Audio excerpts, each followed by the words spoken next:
When the FBI knocked, I thought it was a mistake, until I saw the $50 million Bitcoin trail to Thailand.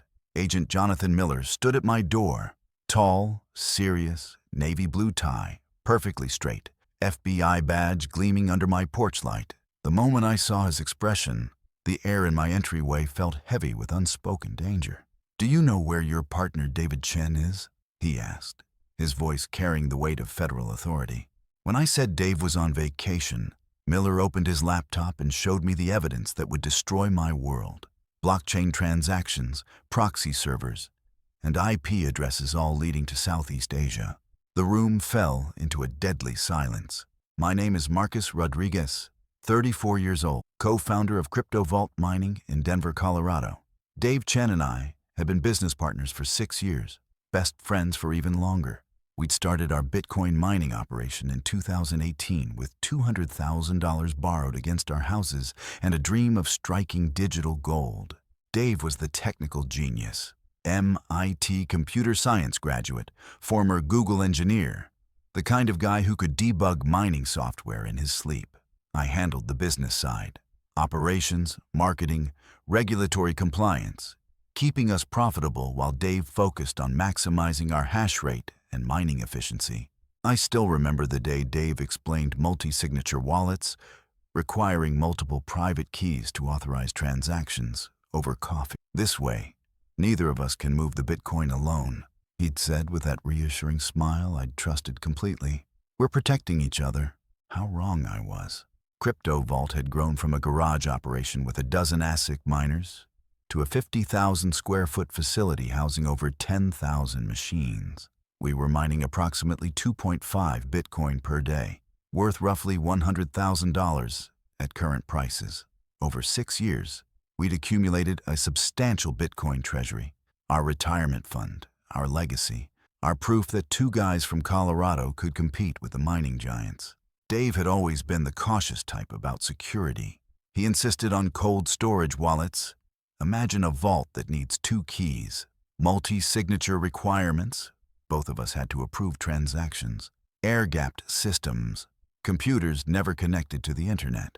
"The moment we go online with our treasury wallet, we become a target," he'd always say. But I started noticing Dave's growing obsession with money. He'd check Bitcoin prices obsessively, calculate our net worth daily, talk about what we could buy with our holdings. After his divorce 2 years ago, that obsession had intensified. The last time I'd spoken to Dave was 3 days ago when he told me he was taking a 2-week vacation to Thailand. "I need to clear my head," he'd said. "The mining game is getting competitive, and I want to research some new opportunities." Dave worked harder than anyone I knew, so a vacation seemed overdue. Agent Miller's laptop screen showed something that made my stomach drop. The FBI's cramped conference room smelled of stale coffee and stress. Fluorescent lights buzzed overhead as blockchain transactions flowed across wallets I recognized.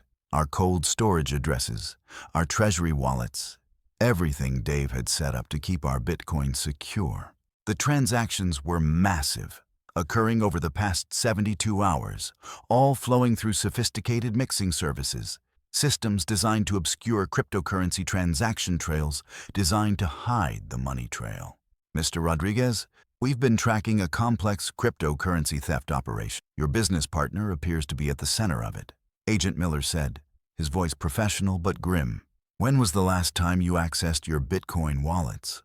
I felt the color drain from my face. "We check them weekly. Dave handles the technical side, but I have access to view the balances." I pulled out my phone and opened our wallet monitoring app, where I expected to see 1,247 Bitcoin, worth approximately $50 million. The screen showed zero. 6 years of work, 6 years of 18-hour days, 6 years of building something from nothing. All gone. The mining rewards, the strategic buys during market dips, the Bitcoin we'd never sold because we believed in the technology and wanted to build generational wealth. Dave had stolen everything. My hands started shaking. My throat felt like it was closing. The room started spinning around me. "This can't be right," I stammered, refreshing the app repeatedly. There must be an error. Dave wouldn't. He couldn't. Agent Miller turned his laptop toward me. "Mr. Rodriguez, We need you to understand the scope of what we're investigating. This isn't just about your missing Bitcoin. David Chen has disappeared with cryptocurrency stolen from multiple sources. The total amount missing is over $150 million. The room started spinning. Dave wasn't just my partner who'd robbed our company. He was an international fugitive who'd been running a sophisticated cryptocurrency theft operation, and I was his business partner, which made me either a co-conspirator or the world's most naive victim. Agent Miller explained that the FBI had been tracking unusual Bitcoin movements for weeks. Large amounts flowing through mixing services, complex transaction patterns designed to launder stolen cryptocurrency, IP addresses traced to various countries, but ultimately leading back to sophisticated operations in Southeast Asia. David Chen's name appeared in our investigation when we traced several major thefts back to wallets associated with crypto vault mining, Miller continued. We initially thought your company might be a victim, but the transaction patterns suggest inside knowledge of wallet security protocols. My hands shook as I tried to process this information. You think I'm involved in this? We need to determine that, Mr. Rodriguez. These weren't random hacks. Whoever executed these thefts had intimate knowledge of wallet structures, multi-signature requirements. This was an inside job executed by someone with extensive technical knowledge. That described Dave perfectly. He'd always been obsessive about understanding every aspect of cryptocurrency security, not just for our business, but as a general interest. He read white papers, attended conferences, maintained relationships with developers from major cryptocurrency projects. I thought he was being thorough. Now I wondered if he was researching methods for theft. Agent Miller showed me transaction records from the past month. Our Bitcoin hadn't just disappeared overnight. Dave had been systematically moving small amounts for weeks, testing withdrawal methods, establishing the infrastructure for the massive theft that cleaned out our accounts. The sophisticated nature of this operation suggests months of planning, Miller explained. Mr. Chen didn't just steal your Bitcoin and run. He created an entire network of shell companies, fake identities, and international accounts to facilitate these thefts. I thought about Dave's behavior over the past few months. He'd been more secretive about his work, spending long hours in his office with the door closed, taking phone calls in languages I didn't recognize. I remembered walking past our mining facility's main floor just last month. 10,000 ASIC machines humming in perfect rows, their LED status lights blinking like digital heartbeats. Dave had been standing there with such pride, saying, "Look what we built together, Marcus." Now I realized he was probably calculating how much he could steal. What else has he stolen? I asked, dreading the answer. Agent Miller consulted his notes. We've identified thefts from at least 12 other cryptocurrency operations. Mining pools, trading firms, DeFi protocols. The methods vary, but they all show the same sophisticated understanding of cryptocurrency security vulnerabilities. He showed me a map with red dots marking the locations of affected companies. They were scattered across the United States, Europe, and Asia. Dave hadn't just robbed us. He'd been running a systematic campaign against the entire cryptocurrency industry. The total amount stolen exceeds $150 million in Bitcoin, Ethereum, and other cryptocurrencies. Most of it has been moved through mixing services and appears to be consolidating in wallets controlled from Southeast Asia, Thailand, where Dave was supposedly on vacation, where Agent Miller's blockchain analysis showed the final destination for our stolen Bitcoin. Mr. Rodriguez, we need your complete cooperation in this investigation. We need access to your company's records, communication logs, financial statements, everything that might help us understand how Mr. Chen executed these thefts. I nodded numbly. Of course, but I need you to understand. I had no idea Dave was doing any of this. He handled the technical side of our operation, but I trusted him completely. We believe you may be a victim rather than a co-conspirator, Miller said. But we need to verify that through our investigation. In the meantime, we need you to avoid any communication with Mr. Chen. If he contacts you, notify us immediately. After Agent Miller left, I sat in my empty house trying to comprehend the magnitude of what had happened. My business partner of 6 years, my closest friend, had not only stolen everything we'd built together, but had been using our company as a front for international cryptocurrency theft. I called our company's lawyer, Patricia Wells, and explained the situation. Her response was immediate and alarming. "Marcus, you need to prepare for the possibility that you'll be charged as an accessory. Even if you're innocent, the FBI will scrutinize every aspect of your involvement with the company."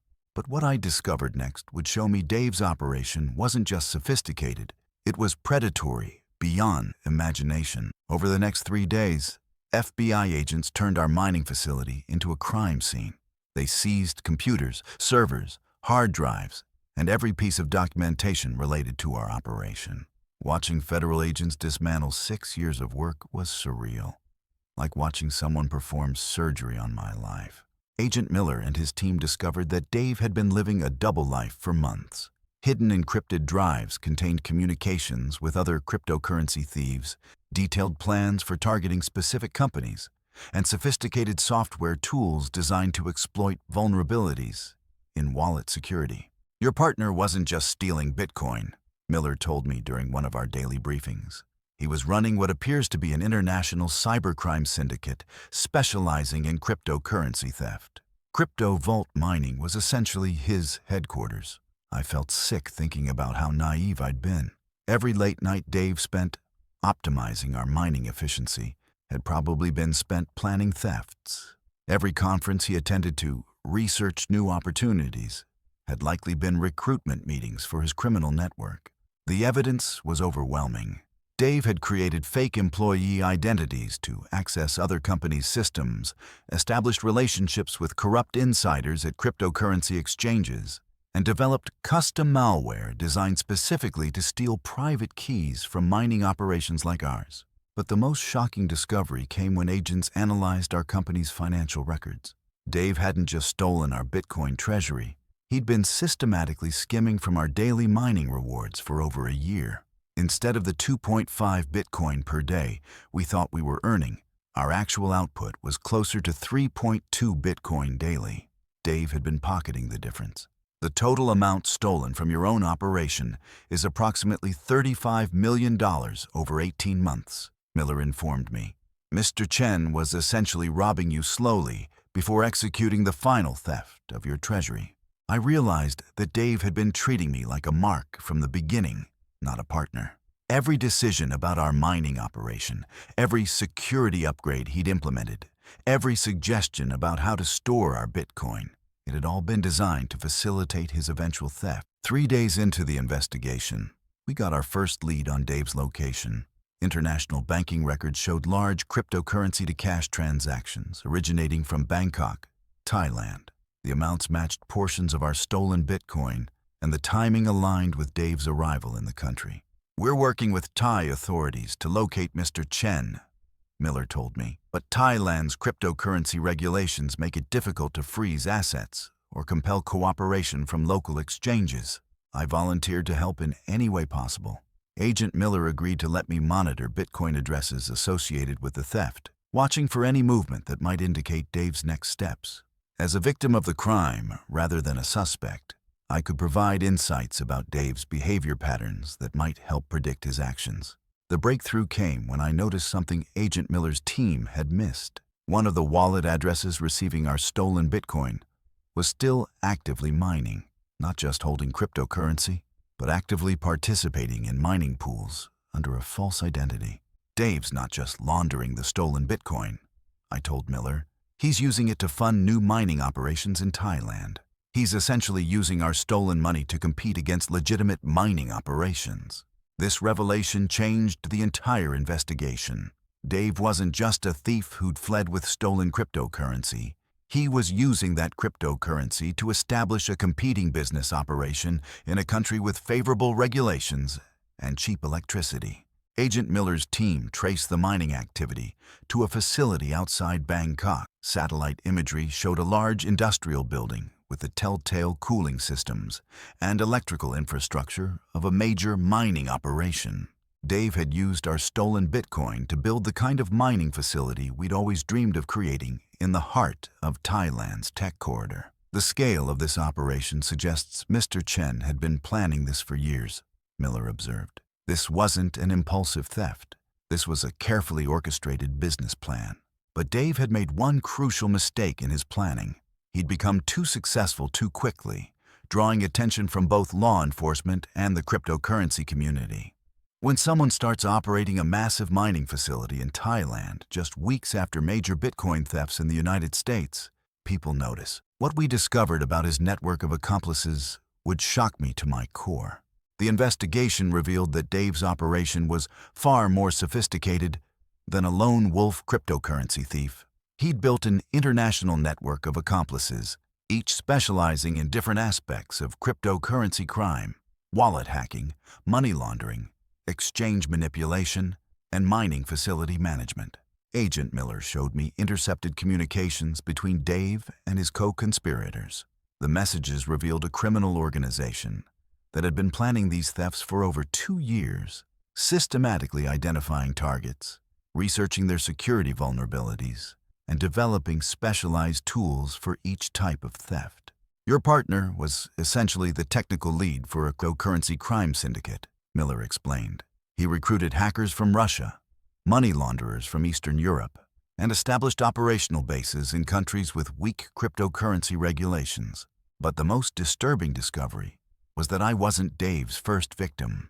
Agent Miller showed me evidence of 3 previous business partnerships where Dave had used similar methods: befriend a legitimate businessman, help them build a successful cryptocurrency operation, then systematically steal everything before disappearing.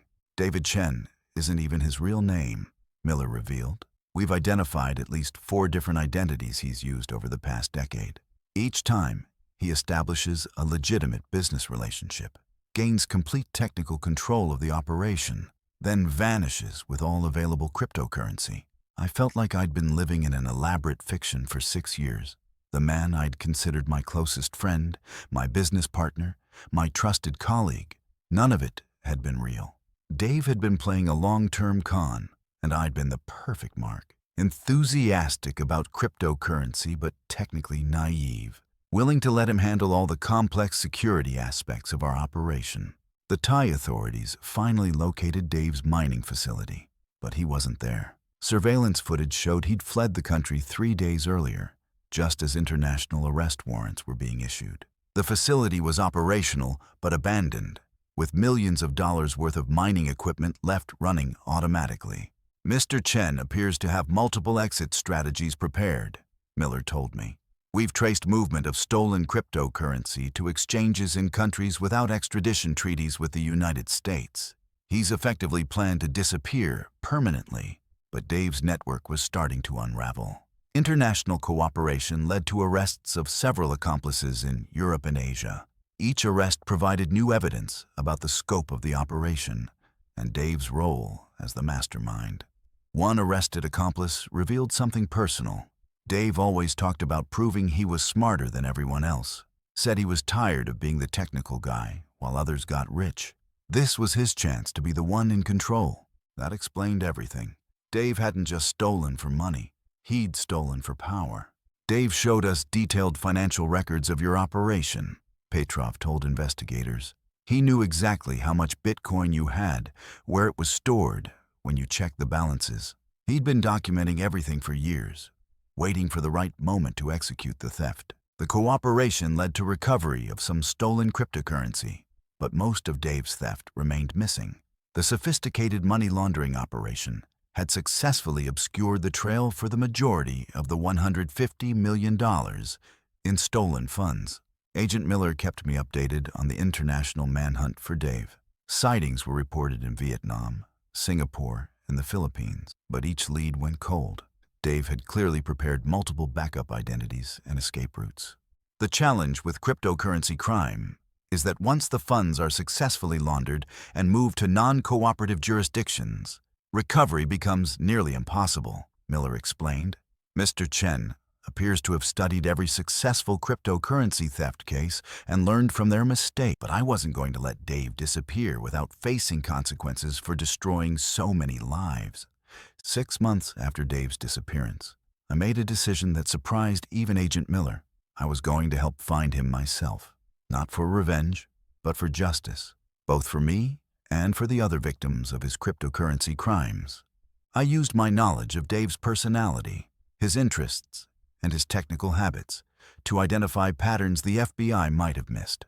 Dave was brilliant, but creature of habit. He had favorite programming languages, preferred specific cryptocurrency exchanges, and always used certain technical configurations for his mining operations. Working with Agent Miller's approval, I created monitoring software to track blockchain transactions matching Dave's technical fingerprints. The software analyzed transaction patterns, wallet creation methods, and mining pool interactions, looking for Dave's characteristic behavior. 3 months of monitoring paid off when I detected familiar patterns in transactions from a wallet connected to a mining pool in the Philippines. The technical signatures were unmistakably Dave's. Specific optimization techniques, custom mining software configurations, and transaction timing patterns he'd used for years. The wallet activity suggests Mr. Chen is operating a new mining facility in the Philippines, I told Agent Miller, but he's using the same technical approaches that made our Colorado operation successful. His ego won't let him change his methods. Philippine authorities, working with the FBI, located a mining facility on the island of Mindanao that matched the blockchain evidence. This time, they moved quickly. I was in my Denver office when Agent Miller called with the news. "We got him," he said simply. In the background, I could hear static from police radios, shouting in Tagalog, and the distant wail of sirens. Dave was arrested while attempting to flee the facility when authorities arrived. Security camera footage later showed him frantically trying to delete hard drives as police vehicles surrounded the building. 6 years of friendship, reduced to a man running from the consequences of his betrayal. The arrest was international news. Cryptocurrency crime boss captured after $150 million theft spree. Seeing Dave in handcuffs being led away by Philippine police was surreal. This was my former best friend, my trusted business partner, now revealed as an international fugitive. During his extradition to the United States, Dave agreed to cooperate with authorities in exchange for a reduced sentence. His testimony led to the recovery of approximately $75 million in stolen cryptocurrency and the arrest of his remaining accomplices. Agent Miller called me with the news. Mr. Chen has agreed to provide the location of cryptocurrency wallets containing approximately $30 million belonging to Crypto Vault Mining. You'll be able to recover about 60% of what was stolen from your operation. It wasn't everything, but it was enough to restart my life and compensate the other victims of Dave's crimes. More importantly, Dave would spend the next 15 years in federal prison, unable to victimize anyone else. The trial was swift once Dave's cooperation agreement was finalized. He pleaded guilty to multiple counts of wire fraud, money laundering, and international conspiracy. During his allocution, he spoke directly to me for the first time since his arrest. "Marcus, I want you to know that our friendship was real, even if everything else was a lie," he said. "I never intended for it to go this far, but once I started, I couldn't stop." I didn't respond. The Dave I'd known and trusted had never existed. The real David Chen was a sophisticated criminal who'd used our friendship as cover for international cryptocurrency theft. 6 months after Dave's sentencing, I used the recovered Bitcoin to start a new company, CyberSec Mining, specializing in cryptocurrency security consulting. We help mining operations and cryptocurrency businesses protect themselves against the kind of theft Dave had perfected. The irony wasn't lost on me. Dave had taught me more about cryptocurrency security through his betrayal than I'd learned in 6 years of legitimate business. His methods became the foundation for the security protocols I now help other companies implement. Today, CyberSec Mining protects over $2 billion in cryptocurrency assets for clients around the world. We've prevented dozens of theft attempts using detection methods derived from studying Dave's technique. But the biggest thing this betrayal taught me wasn't about technology or security. It was about trust. I used to believe that friendship and business success could protect you from deception. Now I know that the people closest to you can cause the deepest damage, but they can also inadvertently give you the greatest strength. Dave thought he could steal my life's work and disappear into the digital shadows. Instead, he taught me that in the cryptocurrency world, There's no such thing as the perfect crime, only crimes that haven't been solved yet. Most importantly, I learned that I could trust again, not blindly, but wisely. That I could rebuild not just my business, but my faith in people. The blockchain never forgets, and neither do the people you betray.